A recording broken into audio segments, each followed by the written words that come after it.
Welcome home, Rep Pack. Marcus here, and welcome to the archive. Today, we are going to be opening up one of the rarer SpongeBob movie vintage products, and that is the Race for the Crown Speedway. It is an unbelievable product. What inspired me to do this is recently at Spirit Halloween, we picked up our very own paddy wagon.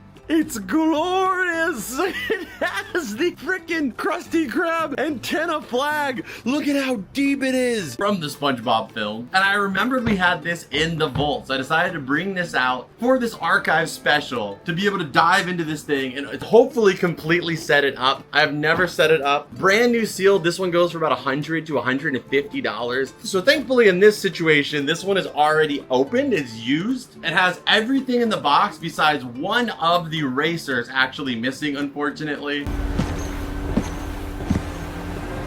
Now, where were we? So let's go ahead and check it out. So first off, looking at the box, you can see you've got SpongeBob there. I think in maybe his only product ever, we have Dennis, aka Alec Baldwin's character, chasing SpongeBob and Patrick. And unfortunately, that is what's missing. The only thing missing from this set is that Dennis figure. And man, do I want it. I have looked for the figure separately from this box, and it's not really easy to find, but hopefully down the line I will get it. And I would like to get this box sealed. Either way, I want to complete this set. But the Raceway quite literally covers the story of the SpongeBob movie all in one track. So we're going to get all the pieces out, and we're going to try to set this up as close as we can to the one in the picture. Let's go ahead and do it. So first off, we have the power box here. This takes 3C batteries, which is not something I commonly keep in my house. I literally had to go buy some from Dollar Tree just to do this video, but I love the box on there. Again, it has the SpongeBob movie logo and an uncommonly used Nickelodeon logo, which I can't say I've seen on any of the other SpongeBob movie products. The crab splat logo there, which is kind of weird. It's designed by Hot Wheel, although to be honest, on the box, there's not really any reference to Hot Wheel anywhere on it, but it is by Mattel, so I'm guessing that this is probably a clone of some other slot racing game that they have, and therefore Hot Wheel still designed this. Getting the pieces out, there we have it, the paddy wagon. Taking a look at it, you guys can see it. It's got the headlights, it's got the tail lights, it's even got the Krusty Krab flag on it. One inaccurate part of it, though, is the license plate says Krusty on it, whereas we all know, of course, the one from the film itself does say to go. And if I compare that with some of the other paddy wagons we've received, like we have the paddy wagon, we have the paddy wagon remote control car, as well as the paddy wagon that just works as like a cake topper. We've actually got that cake here on the show before, on Comfort Cartoons. They usually come with just SpongeBob. This one is exclusive in the way that it actually comes with both SpongeBob and Patrick. So after further investigation and looking in the collection, there is this pull-along like paddy wagon that has SpongeBob and Patrick, as well as this extremely rare 2004 paddy wagon where Patrick can be seated in the car.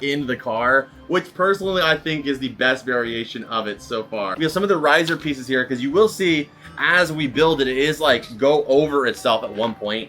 This is over 9 feet of a racetrack, which I don't know if we'll be able to build on this table, but I'm hoping we can. So getting it all out here, we have the pieces. So let's go ahead and take a look at all the display pieces first off here. So right here we have, first off, the Krusty Krab and Krusty Krab 2 locations. We have what looks like a tunnel for kelp forest. And not gonna lie, some of the image qualities on here are not as good as I was expecting. Some of them look like just kind of like screenshots from the movie that were just kind of cut on there. Like this shot of King Neptune. Could be better, but hey, it's not too bad. There's something going on with his head that I just don't like. It's hard to look at it. Oh, Your Highness, I'm sure it's not that noticeable.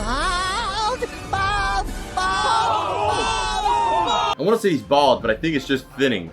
We have the Bikini Bottom sign as well as like some background coral locations, give it the vibe. We have Plankton and Mr. Krabs. And I love about the Mr. Krabs though is he's actually frozen after Neptune freezes him until SpongeBob and Patrick get back with his crown. We've got the stage where SpongeBob gets called a Knucklehead McSpazatron. And also we have Conch Street itself here. And disappointed, I'm a little disappointed because the person that I ordered this from told me everything was there besides Dennis. And if I'm looking at the instructions here, it looks like we are also missing the Mindy piece, the Mindy cardboard piece, which is really unfortunate because that's like one of the coolest parts about it. So that I'm gonna hope that maybe as we're going through all these layers, maybe she'll turn up, but I don't see her here so far. So now that we have everything out, let's open our instructions up and let's build the track. I'm gonna start with the track and then we'll go ahead and put all the item locations on together. And of course, building it, you can see it's one of your classic snap-in kind of a rail track systems. Okay, so I know it doesn't look like much, but we have the track set up. I did put the batteries in there already, but from my experience, these things never, like the cars never stay on the rails.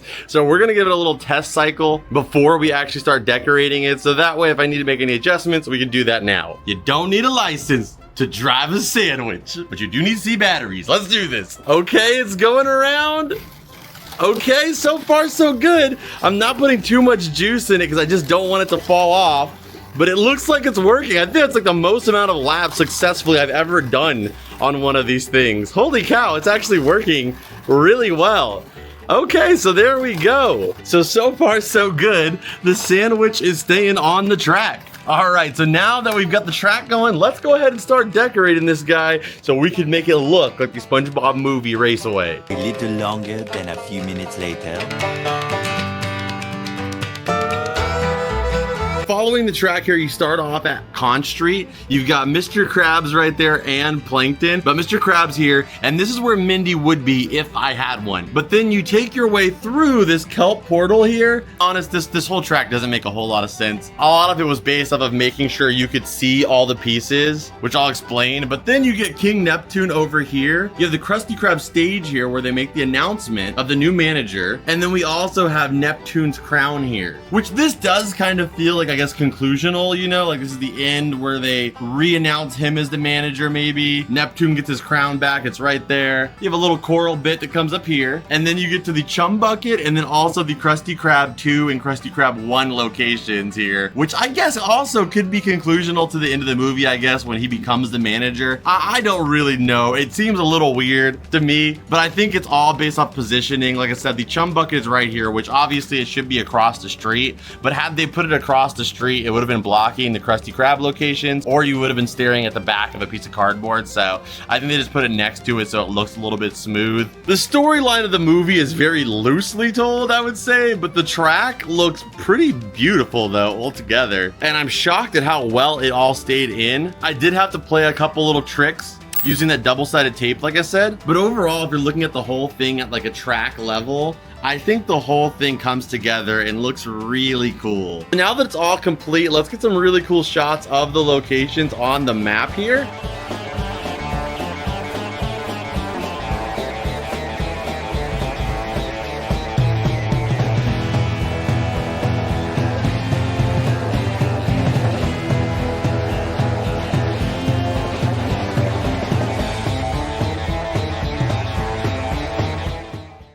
Boom, we're looking at like under 12 seconds to make it around the entire track 3 times. Slid off there. You can't go with too much power. It's a little bit of strategy involved in order to keep it going fast, but also not letting it slide off.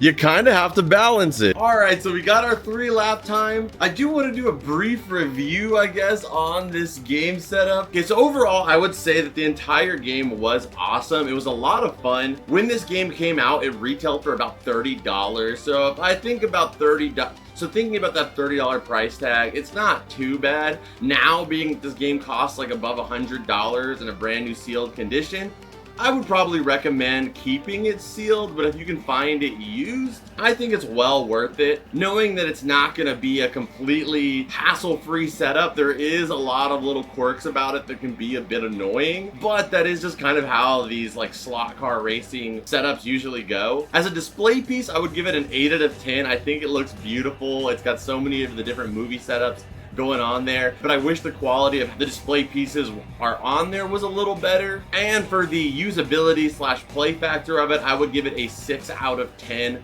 I'm gonna go and give the product as a whole, honestly, a 7 out of 10 good noodle stars. Just being that I wish it worked a little bit smoother and the setup was a little bit less difficult to work with higher quality pieces. But this is, at the end of the day, the the racetrack equivalent of shovelware, where it's just kind of them rebranding something that probably already existed to make it a SpongeBob movie theme. And I do love so many aspects about it. I love the paddy wagon so much. I think that design looks so cool, and maybe something I display even out of the box. Since I will be putting this back in the vault just because of how big the box size is, I might take the paddy wagon out and just display that separately to represent this piece here in the collection. That's where my ranking and my little review was going to end. At the end of the day, it was a lot of fun, and that's what matters most. Okay, so now that you guys have seen the entire SpongeBob movie Bikini Bottom Raceway, I hope you guys enjoyed it. Well, you guys let me know what you guys thought about it. If you guys want to see more in-depth reviews and kind of breakdowns of other SpongeBob products and Nickelodeon products, make sure you subscribe to the channel and let me know what you guys want to see out of the collection next. It's really cool to have actually used this. And, you know, it's one thing to have things displayed in their boxes and stuff like that, but it's really cool when you get to have the experience of actually using them on top of it. So I'm really grateful that we got to do that together. Thank you so much for watching this video.